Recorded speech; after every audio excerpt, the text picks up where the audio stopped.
What's up, everybody? How's it going? Hope you're having a fantastic week so far, and I hope the previous weekend was just full of love, excitement, and happiness for you. Now, I did not exactly get this recipe out like I wanted to in the time frame I wanted to, and for that I apologize, but it's here now, and I'm excited to share it with you. Now, this is a chocolate espresso custard pie. Now, it's got a regular baked crust, not a graham cracker crust, but I have heard feedback from people around me that maybe it would have been better as a graham cracker crust. So, check out the video, check out the recipe, let me know what you think. If it would be better with this shortbread crust or the graham cracker crust would probably be the way to go for it. If you're new here, go ahead and hit the follow button. Go ahead and come back every week for these delicious recipes. Go back through my library, check out ones that you like, and let me know what they are. If you want to try the recipe for yourself, I would love to see the results. So go ahead, tag me in the comments, post your own video, let me know how it goes for you.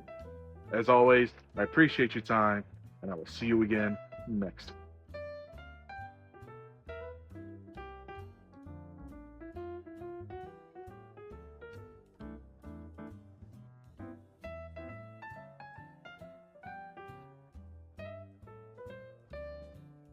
All right, ingredients are on the board and it's time to go. Now, the first thing we're going to do is we're going to take all our dry ingredients and either using a food processor or a couple of forks, you're going to mix them together until you get little pea-sized granules. That's when you know it's done. You don't want to do it over because you don't want to exactly melt the butter while you do this.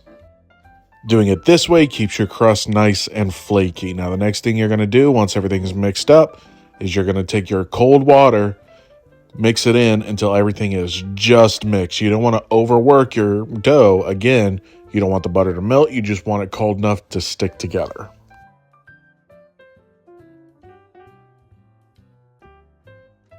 Once you have everything sticking together, go ahead and roll it out into 2 individual discs. Doesn't matter how big or how small they are. And let those chill for about an hour inside some plastic wrap.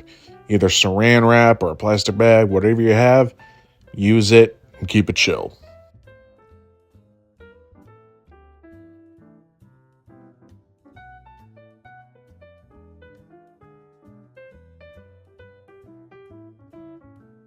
Now, once the chilling process is done, you're going to go ahead and roll that out into a 12-inch disc, put it in a 9-inch pie plate, and go ahead and freeze that for about 15 minutes. Again, this is keeping your butter cold. Once that 15 minutes is up, go ahead and wrap the edges in aluminum foil, fill the bottom with your beans and paper, and blind bake it at 375 for about 15 minutes. Once that's done, remove everything out of the pie tin and bake it for another 15 minutes or until the thing is golden brown. Once it's golden brown, you're going to go ahead and let that cool completely before you put your next mixture in.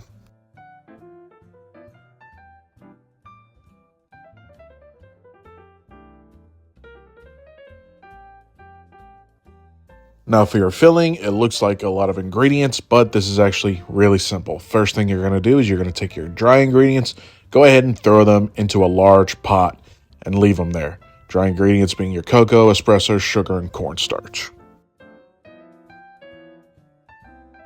Next up in a separate bowl, you're going to take your milk, your cream, and your egg yolks and whisk them up until they are nice and evenly mixed.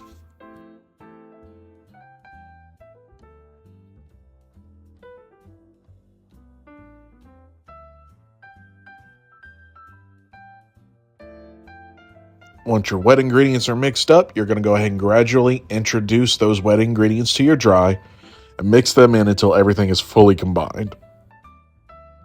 If you have a couple lumps sticking to the side, not to worry, that's all going to come off during the boiling process because you're constantly going to be whisking then, but just make sure everything is evenly mixed for right now.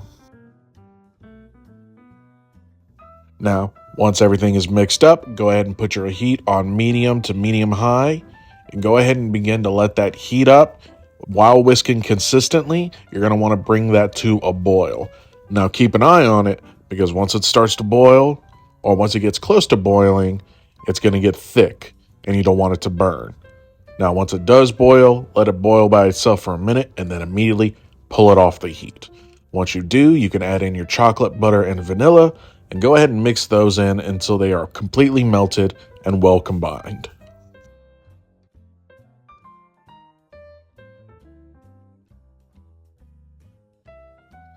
Now, once everything is mixed up, you're going to go ahead and take that hot combination, go ahead and put it into your prepared pie crust, lay a sheet of plastic over top of it, and let it chill for 5 hours.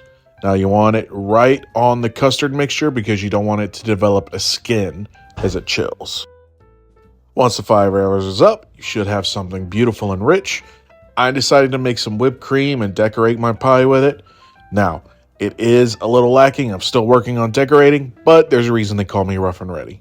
So, enjoy the recipe. Let me know what you think. And as always, I will see you again next time.